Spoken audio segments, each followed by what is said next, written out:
Hello viewers, আশা করি সকলে ভালো আছো। তোমরা জানো যে ইতিমধ্যে ডাব্লিউবি কনস্টেবল 2025-এর এক্সাম ডেট নিয়ে একটা নিউজ ভাইরাল হয়েছে। সেখানে বলা হচ্ছে নাকি যে কনস্টেবলের পরীক্ষা সেপ্টেম্বরে হবে, পুজোর আগেই পরীক্ষা।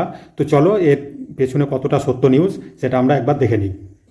তো পরীক্ষা নিয়ে যে নিউজটা ভাইরাল হয়েছে, সেই নিউজটা ভাইরাল হওয়ার আসল তথ্য কিন্তু উঠে এসেছে এই কর্মসংস্থান পত্রিকা থেকে। তোমরা এখানে দেখতে পাচ্ছ সেই কর্মসংস্থান পত্রিকা।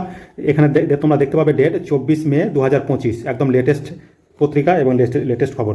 এই পত্রিকাতে একটা আর্টিকেল ছাপানো হয়েছে, তোমরা দেখতে পাবে এখানে। এটা হচ্ছে সেই আর্টিকেল, লেখা আছে পুলিশের কনস্টেবল 10 লাখ প্রার্থীর পরীক্ষা সেপ্টেম্বরেই। এই আর্টিকেলটা ছাপানো হয়েছে এই কর্মসংস্থান পেপারে। এখানে বলা হয়েছে যে পশ্চিমবঙ্গ পুলিশে কনস্টেবল পদের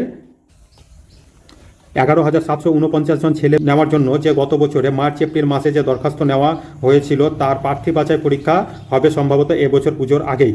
তোমরা দেখতে পাচ্ছ এখানে বলা আছে যে সম্ভবত পুজোর আগে বলা হয়েছে, একদম এক্স্যাক্ট যে পুজোর আগেই হচ্ছে বা সেপ্টেম্বরে হচ্ছে এরকম কোনো তথ্য উঠে আসেনি। বলা আছে সম্ভবত হতে পারে।